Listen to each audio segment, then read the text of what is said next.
Hello बच्चों, welcome to all of you at this test super coaching platform. तो आज की इस वीडियो में मैं बात करने वाला हूँ एक मोस्ट ट्रिक क्वेश्चन की जो आप सभी बच्चों से सीएसआर नेट दिसंबर 2023 में पूछा गया था। जो भी प्रीवियस का एग्जाम हुआ था सीएसआर नेट का, उसमें पूछा गया था। और ऐसे ही कुछ कुछ ट्रिक क्वेश्चन हर बार सीएसआर पूछता है आपसे। जो क्वेश्चंस डिफिकल्ट बिल्कुल भी नहीं होते हैं, उनमें कोई बहुत हायर कॉन्सेप्ट अप्लाई नहीं होता है, बहुत ही बेसिक कॉन्सेप्ट अप्लाई होता है। बट प्रॉब्लम बच्चों को होती है उस क्वेश्चंस को समझने में। जैसे कि अगर मैं इसी क्वेश्चंस की बात करूं जो आपके सीएसआर नेट 2023 दिसंबर में पूछा गया था, इसमें बहुत सारे बच्चे क्वेश्चंस को जज नहीं कर पाए, क्वेश्चंस को एक्यूरेटली समझ नहीं पाए। इस वजह से हम इसको नाम दे रहे हैं that is most trick questions. ऐसे ही क्वेश्चंस बहुत ही आसान है। तो जैसा कि आप स्क्रीन पे देख सकते हो, ये सवाल आपका सीएसआईआर दिसंबर में आया था। ठीक है, दिसंबर 2023 में आया था। ठीक है, क्वेश्चन क्या कर रहा है, let X be a non empty finite set. X हमारा कोई फाइनाइट सेट है, ठीक है, and Y is subset, Y हमारा एक सेट है, that is f inverse zero. F is a real valued function on X. ठीक है, ध्यान दो, इसी वाई का कार्डिनैलिटी पूछा गया है। Then which of the following statement is true. क्या वाई एक इनफाइनाइट सेट होगा? Y has cardinality 2 raised to the power cardinality of x. There is a bijective function from x to y. There is a surjective function from x to y. अब y पे ही आपको focus करना है। y हमारा क्या दिया हुआ है? y आपके पास दिया हुआ है f inverse 0 such that f is real valued function, real valued function on x। यानी आपको यहाँ पे जब y को आप समझोगे, y की कार्डिनैलिटी पूछी गई है। बहुत सारे बच्चे इस क्वेश्चन को गलत जज किए हैं, बहुत सारे बच्चे इस क्वेश्चन को गलत जज किए हैं। तो यहाँ पे जो पूछा गया है आपसे, f inverse 0 such that f is a real valued of function of x। तो इस पूरे y में चेंज कौन कर रहा है? आप किसको चेंज कर सकते हो? अलग अलग f रखोगे तो अलग अलग f इनवर्स 0 आएगा, आएगा ना। अलग अलग अगर आप f रखते हैं, f हमारा क्या है? Real valued function on x है, x टू r है। ठीक है, ओके, ये है आपके पास। तो आप अलग अलग f रखोगे तो अलग अलग आपके पास f इनवर्स 0 आएगा, यानी f इनवर्स 0 या सबसेट आएगा। तो हमें ऐसे कितने f इनवर्स 0 पॉसिबल है, हमसे यही पूछा जा रहा है ना इस क्वेश्चन में। ऐसे कितने f इनवर्स 0 पॉसिबल है? f inverse 0 such that f is real valued function on r, f is real valued function on X. ठीक है, यानी आपसे क्या पूछा जा रहा है कि आप चेंज कर रहे हो इसको, एफ हमारा real valued function on x है। ठीक है, तो आप अलग अलग एफ रखोगे तो आपको अलग अलग एफ इनवर्स जीरो आएगा। एफ इनवर्स जीरो किसका सबसेट होगा? F inverse zero is what? F inverse zero is X belongs to X such that f of X is equals to zero. ठीक है, यानी एफ इनवर्स जीरो कुछ और नहीं है बल्कि सबसेट्स ऑफ एक्स है। तो यही पूछा जा रहा है आपसे कि ऐसे कितने एफ इनवर्स जीरो हो सकते हैं, यानी ऐसे कितने सबसेट ऑफ एक्स हो सकते हैं। बेसिकली यही हुआ ना आपका क्वेश्चन, ऐसे कितने सबसेट ऑफ एक्स हो सकते हैं, या फिर ऐसे कितने एफ इनवर्स जीरो हो रहे हैं। क्योंकि आप चेंज किसको कर रहे हो? एफ को चेंज कर रहे हो। तो बताओ, F inverse zero is nothing but your subset of x. तो अलग अलग अगर आप एफ रखते हैं, ठीक है, तो आपको अलग अलग एफ इनवर्स जीरो हो रहा है। ठीक है, तो ऐसे कितने एफ इनवर्स जीरो, यानी ऐसे कितने सबसेट ऑफ एक्स हो सकते हैं, बताइए। How many subsets of X हो सकते हैं? Question is just simply that how many subsets of x. यही क्वेश्चन चेंज हुआ ना, ये subsets of x.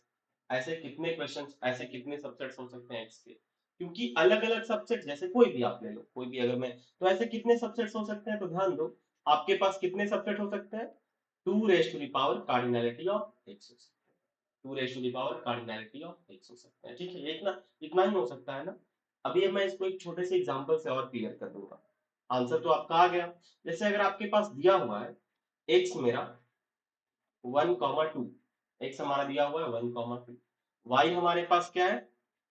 F inverse 0 such that f is real valued function on X. यानी f हमारा क्या है? एक्स से आर में रियल वैल्यूड फंक्शन है, एक्स से आर में रियल वैल्यूड फंक्शन है।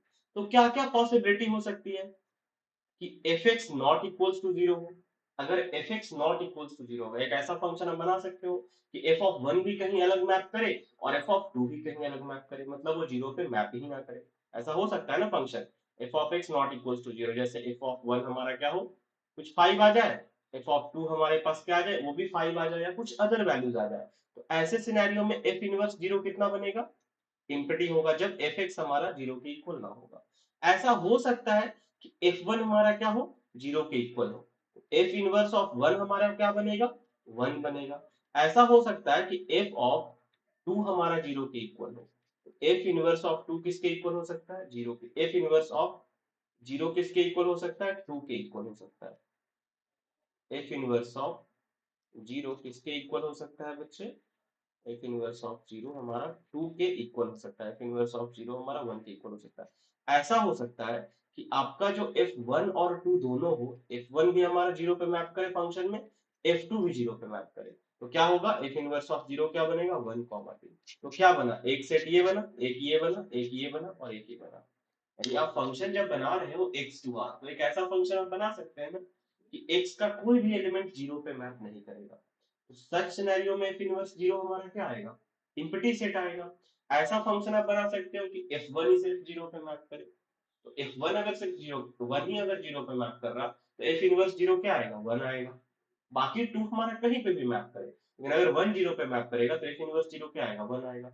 अगर टू मेरा जीरो पे मैप कर रहा है, बाकी वन मेरा कहीं पे मैप करे, तो एफ इनवर्स जीरो क्या आएगा, टू आएगा। और अगर दोनों मेरा जीरो पे मैप करे तो क्या बन सकता है, वन कॉमा टू बन सकता है। यानी बेसिकली क्या हो सकता है, बेसिकली क्या है ये, कि आइदर हमारा कोई मैप ना करे, आइदर ये वाला हमारा सबसेट जीरो पे मैप करे, आइदर ये सबसेट जीरो पे मैप करे, आइदर ये सबसेट जीरो पे मैप करे। तो जब आप एफ इनवर्स जीरो ढूंढ रहे हो, तो इस क्वेश्चन को ऐसे भी समझ सकते हो कि आप ढूंढ रहे हो सबसेट ऑफ एक्स, क्योंकि जितने पॉसिबल सबसेट्स होंगे उतने ही पॉसिबल फंक्शन आप बना सकते हैं। So see your answer will be two raise to the power x. आपका आंसर क्या होगा, two raise to the power x होगा। y has to raise to the power x element. Even यहां तक हुआ था इस क्वेश्चन में कि बहुत सारे बच्चों को कंफ्यूजन हुआ था और बहुत सारे बच्चे इस क्वेश्चन को चैलेंज करने वाले थे। देन दे आस्क्ड मी और दे आस्क्ड समवन एल्स कि सर इसको चैलेंज कर सकते हैं कि नहीं, क्योंकि आंसर इसका बी ही दिया हुआ था, सेकंड दिया हुआ था। बहुत सारे बच्चों को कुछ भी अलग अलग आंसर लग रहा था, जैसे 3 लग रहा था, 4 लग रहा था, ऐसा ऐसा कुछ आंसर लग रहा था। इवन बहुत सारे बच्चों को 1 भी आंसर लग रहा था, तो ऐसा कुछ नहीं है, इसका आंसर 2 करेक्ट है। एक सेम टाइप का क्वेश्चन ये पूछा गया था आपसे प्रीवियस ईयर क्वेश्चंस में। ये पूछा गया था, ये भी बहुत आसान क्वेश्चन है, जस्ट लिटिल ट्रिक, कुछ भी ट्रिक भी नहीं है, छोटा सा बहुत आसान क्वेश्चन है, बट थोड़ा सा ट्रिकी क्वेश्चन है। देखने में एक दफा थोड़ा सा डिफिकल्ट लग सकता, बट बहुत आसान सा सवाल है। आप इस क्वेश्चन को जरूर करिए और इस क्वेश्चन का आंसर कमेंट बॉक्स में करिए, ठीक है। और ये हमारा ट्रिक क्वेश्चन का एपिसोड 1 था। ऐसे ही अदर एग्जाम्स में अदर टॉपिक्स के ऊपर जो भी ट्रिक क्वेश्चन पूछे गए, जैसे कॉम्प्लेक्स एनालिसिस हो गया, अगर आपका ओडी हो गया, पीडी हो गया, जो भी अदर टॉपिक्स के ऊपर पूछे गए, उनको हम जरूर यहाँ पे डिस्कस करेंगे। तो this is the first episode of trick question, will coming out with second episode also. Thank you and मिलते हैं हम लोग। ओके बच्चों, अच्छे से रहिए, अच्छे से प्रिपरेशन करिए, कोई भी डाउट हो आप कमेंट कर सकते हैं। और इस क्वेश्चन का जो आपको होमवर्क दिया गया है, इसको भी जरूर कमेंट करिए।